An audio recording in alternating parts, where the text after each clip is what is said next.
আসসালামু আলাইকুম, ওয়েলকাম করছি রিয়াসাত আজিম। ভিন্ন ধর্ম মতাদর্শী যারা শুনছেন সবার প্রতি আন্তরিক কৃতজ্ঞতা।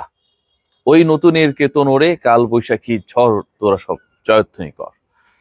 যেই দলটার মাঠে নামার কথা ছিল না, ম্যাচটা শেষ পর্যন্ত ওয়াক ওভার দিয়ে দেওয়ার একটা দ্বার প্রান্তে বাংলাদেশের প্রতিনিধি রংপুর রাইডার্স, যেই দল ফাইনালে না খেললে বাংলাদেশ থেকে গ্লোবাল ইভেন্টে, যে ইভেন্টটা হয়েছে গ্লোবাল সুপার লিগ, এরকম ইভেন্টে বাংলাদেশ থেকে আর কখনো কোনো প্রতিনিধি না রাখার মোটামুটি একটা সিদ্ধান্ত হয়েও গিয়েছিল, সেই দলটাই শেষ পর্যন্ত ফাইনাল খেললো। সেই দলটা শেষ পর্যন্ত ফাইনালে গিয়ে ভিক্টোরিয়াকে হারিয়ে চ্যাম্পিয়ন হলো।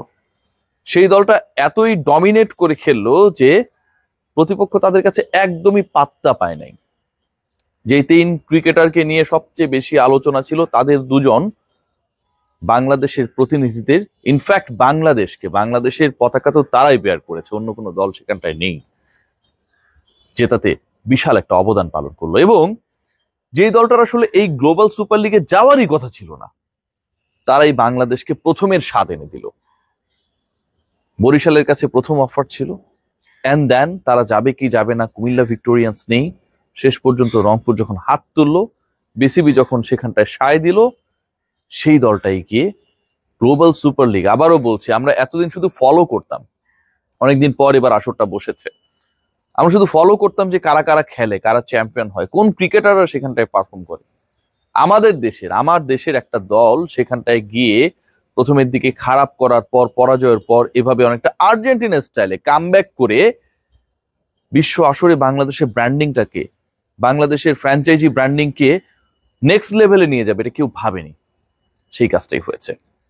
Congratulations two Rangpur. এবং যে ম্যাচটা তারা জিতেছে, একটু যদি এক্সপ্লেইন করার চেষ্টা করি, যে রংপুর ব্যাট করতে নামলো 3 উইকেটে 178, ওপেনিং পার্টনারশিপ হার্ডনেট প্লাস, এবং ওপেনিং পার্টনারশিপ 100 প্লাস হবার ক্ষেত্রে আমাদের সৌম্য সরকার যে রোল প্লে করেছেন, যে বিধ্বংসী রোল প্লে করেছেন, সেটা একই সাথে অনেকগুলো রেকর্ডের জন্ম দিয়েছে। পুরো টুর্নামেন্টের সর্বোচ্চ ব্যক্তিগত স্কোর যেটা, সেই স্কোরটা হচ্ছে সৌম্য সরকারের।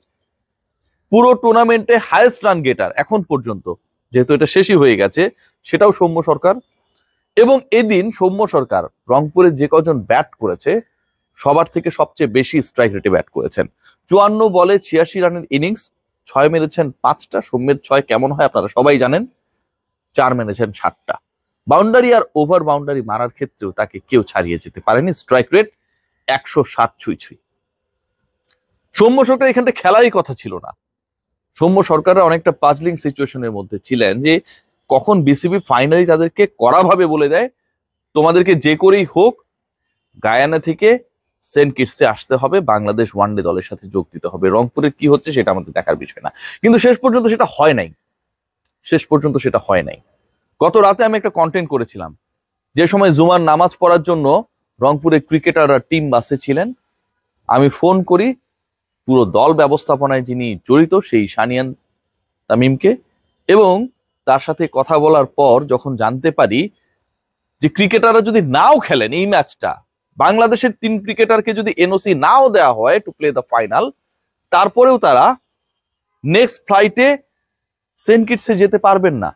খেললেও তারা যেই ফ্লাইটে সেন্ট কিটসে যাবেন, যখন টেক অফ করবেন গায়ানা থেকে, না খেললেও একই সময় টেক অফ করবেন, তাহলে খেলতে দিতে সমস্যা কোথায়? বাংলাদেশ ক্রিকেট বোর্ডের প্রেসিডেন্ট ফারুক আহমেদ যুক্তরাষ্ট্র থেকে ডিসিশন মেক করেছেন, না ওরা খেলবে, এবং ওরা খেলেছে, ওরা দেখিয়েছে, ওরা কনফিডেন্স নিয়ে সেন্ট কিটসের উদ্দেশ্যে উড়াল দেবে আর মাত্র ঘন্টা পর। রিশাদ, শুরুর দিকে মনে হচ্ছিল, পাওয়ার প্লে দেখে মনে হচ্ছিল রংপুর মনে হয় এই ম্যাচটা হেরে যাবে। ভিক্টোরিয়া হয়তো রান তাড়া করতে গিয়ে যে টার্গেটে ব্যাট করছে সেটা খুব সহজেই উতরে যাবে। 50 প্লাস যেই রানটা ছিল রংপুর যখন ব্যাট করছিল পাওয়ার প্লেতে, 40-র মতো। এরপরে আসলে ম্যাচ খুলে যায়। রিশাদ হোসেন দারুণ বল করেছেন, শেষে গিয়ে সাইফ হাসানও ভালো বল করেছেন, আর শেখ মেহেদীকে বলার কোনো কিছুই নেই।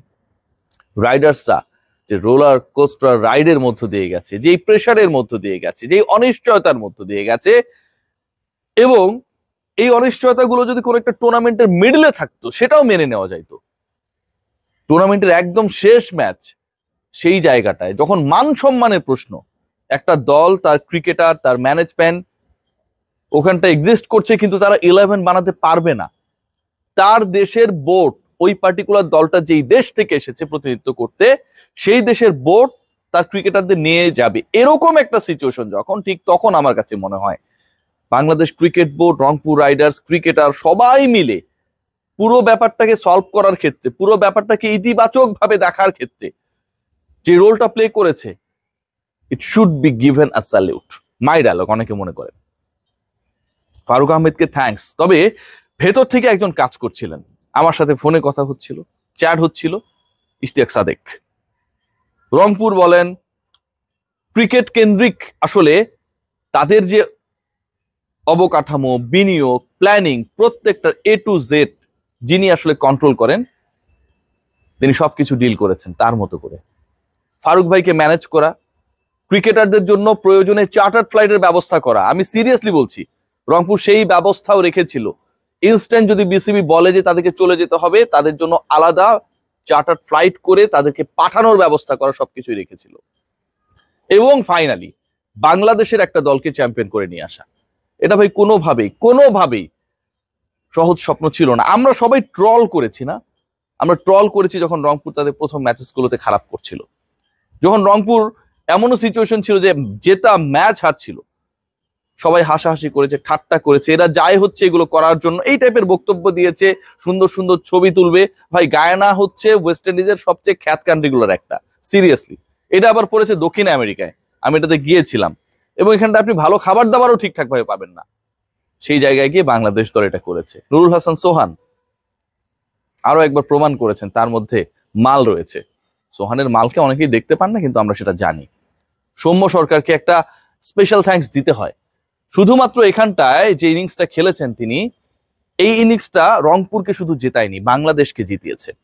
ইনিংসটা টুর্নামেন্টের হাইয়েস্ট ব্যক্তিগত ইনিংস যেমন হয়েছে, রংপুরের টিম টোটালটাও পুরো টুর্নামেন্টের হাইয়েস্ট টিম টোটালে পরিণত হয়েছে। এবং একই সাথে বাংলাদেশ দল, যেই দলটা স্ট্রাগলিং রাইট নাও ইন্টারন্যাশনাল ক্রিকেটে, বাংলাদেশে অনূর্ধ্ব 19 দল ভালো করছে, নারী দল ভালো করছে, বাংলাদেশের ফ্র্যাঞ্চাইজি দল গ্লোবাল সুপার লিগে গিয়ে চ্যাম্পিয়ন হচ্ছে, কিন্তু ন্যাশনাল টিমের অবস্থাটা ভালো না। ঠিক তখন উইন্ডিজের এগেনস্টে নামার আগে, টেস্টে যদিও বাংলাদেশ জিতেছে, ওয়ানডের কথা আমি স্পেশালি বলতে চাই, উইন্ডিজের এগেনস্টে নামার আগে বাংলাদেশ দল যেন একটা বিশাল কনফিডেন্স পাবে। দুজন ক্রিকেটার অন্তত অ্যাড হচ্ছে যারা সুপার ফর্মে রয়েছেন, যারা প্রেশারকে জয় করেছেন, যারা ব্যাট হাতে বল হাতে সাকসেসফুলি আন্ডার প্রেশার টিমকে এমন একটা গ্লোরিয়াস মোমেন্টের সাক্ষী করেছেন যেটা বাংলাদেশের ইতিহাসে কোনো ফ্র্যাঞ্চাইজি দল করতে পারে নাই। ভবিষ্যতে পারবে কিনা সেটা নিয়েও সংশয় জাগে। সেই কাজটা করেছেন Soumya and Rishad, and they will be the part of the national side. আমরা বলি না সাকিবকে IPL খেলতে দেয়া হোক, কনফিডেন্স নিয়ে ন্যাশনাল টিমে ব্যাক করুক, সৌম্য সরকার রিশাদদেরকে গ্লোবাল T20-তে খেলতে দেওয়া হয়েছে, কনফিডেন্স নিয়ে ন্যাশনাল টিমে ব্যাক করবে। Congratulations to Rangpur Rider. Definitely, this team is going to be a big threat in the BPL for the other teams.